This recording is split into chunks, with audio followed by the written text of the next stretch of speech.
첫눈이 내리는 날에 등산을 하면서 봤던 것은 무엇일까요? 안녕하세요. 공포괴담입니다. 오늘은 등산을 하다가 생겼던 일을 이야기를 해보겠습니다. 그럼 이야기 시작하겠습니다. 첫눈이 내리는 날에는 산을 올라가서는 안 된다라는 이야기를 친구들 사이에서 자주 들었지만 미끄러지기 쉽기 때문이겠지 하고 바보 취급했던 지인은 생명의 위기에 처한 적이 있습니다. 그는 등산 경력 3년 정도의 경험적인 아마추어였는데 지는 걸 싫어하는 성격으로 사람에게 기대거나 하는 것을 싫어했습니다. 뭐든지 혼자서 하는 타입으로 그때도 혼자서 겨울산을 오르고 있었는데 첫눈이 내리고 있었지요. 쌓인 것은 고작 수센치 정도였기 때문에 그는 당초의 계획대로 등산을 계속했습니다. 눈 때문에 등산로를 앓기 어려워진 그는 신중하게 오르기 시작했지만 불안해지기 시작했습니다. 길을 찾으면서 걷고 있다가 발자국이 있는 것을 발견했고 그는 기뻐하며 가슴을 쓸어내렸습니다. 이 길이 틀림없구나라고 생각하며 그는 다시 기세 좋게 걷기 시작합니다. 하지만 그 발자국은 신경 쓰이는 점이 있습니다. 신발의 발자국이 아닌 듯한 느낌이 들었고 적어도 등산화는 아니었습니다. 확실히 너무 가늘고 작았기 때문이죠. 그대로 발자국을 의지해서 오르기 시작했지만 주변의 경치가 조금 다르다는 것을 3년의 경험으로 느끼기 시작했습니다. 등산로라고 하기보다는 짐승길에 가깝고 바위도 여기저기 있었기에 걷기 어려워지게 됩니다. 그 발자국의 기분 나쁜 점도 신경 쓰였기 때문에 돌아가기로 했습니다. 하지만 주변도 상당히 어두워져서 그는 초조해지기 시작합니다. 급하게 자신의 발자국을 의지해서 하산하고 있다가 이변을 눈치챕니다. 아까보다 발자국이 늘어나 있습니다. 올라가고 있던 때에는 한 사람의 발자국 뿐이었는데 지금은 몇 사람분이나 있습니다. 적어도 이번엔 3명의 발자국이 보입니다. 게다가 잘 관찰해보니 맨발 자국처럼 보였습니다. 그것을 깨닫고서 등골이 오싹해지며 공포가 엄습해왔습니다. 자신을 맨발에 무언가가 뒤쫓아왔다. 게다가 등산로가 아니다.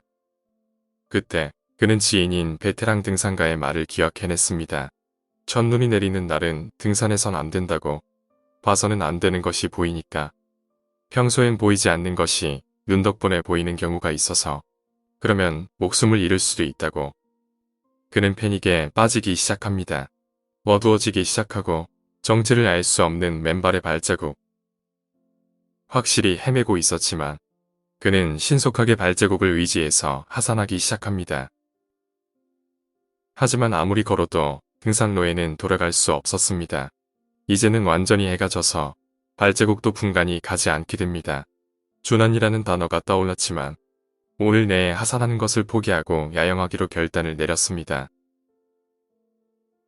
야영은 준비를 하지 않았기 때문에 장비 중에서 쓸만한 것은 알루미늄을 입힌 듯한 보온 커버와 성냥 정도밖에 없습니다. 그는 바람을 막아줄 커다란 바위 아래에서 야영하기로 합니다. 상당히 쌀쌀하긴 했어도 눈이 내린 뒤라서 아늑한 밤이었기 때문에 동사할 염려는 없었지만 만일을 위해 잠들지 않기로 했습니다. 야영 준비를 마치자 발자국에 대한 일이 갑자기 떠오릅니다. 그 발자국은 누구의 것일까? 사슴이나 토끼 아니면 멧돼지겠지. 그는 자신의 기분을 얼버무리듯이 작은 짐승의 발자국이라고 해석하기로 했지만 잠들지 않도록 노력하고 있던 그는 그만 꾸벅꾸벅거리다 잠들고 말았지요. 잠시 후 그는 소리를 듣고 눈을 뜨게 되었고 그것은 무언가가 눈 위를 걷는 소리였습니다. 그 소리는 바위 뒤에서 들리고 있습니다. 지기 싫어하는 성격의 그는 작은 짐승이라고 생각해서 쫓아내려고 큰 소리를 냅니다. 고함을 치니 발소리는 멀리 도망갔습니다. 하지만 수십 분 후 다시 발소리가 멀리서부터 들려왔고 이번에 발소리는 달랐습니다. 한 사람의 발소리가 아니었고 동료를 데리고 온 것입니다.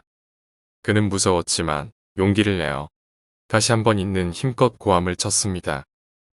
발소리는 멈췄지만 조금 있으니 다시 움직이기 시작합니다. 이쪽을 향해서 오고 있습니다.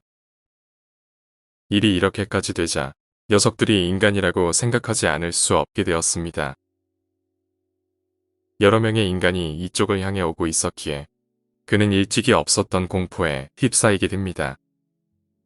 죽으려 앉아서 눈을 감고 기도하기 시작했습니다.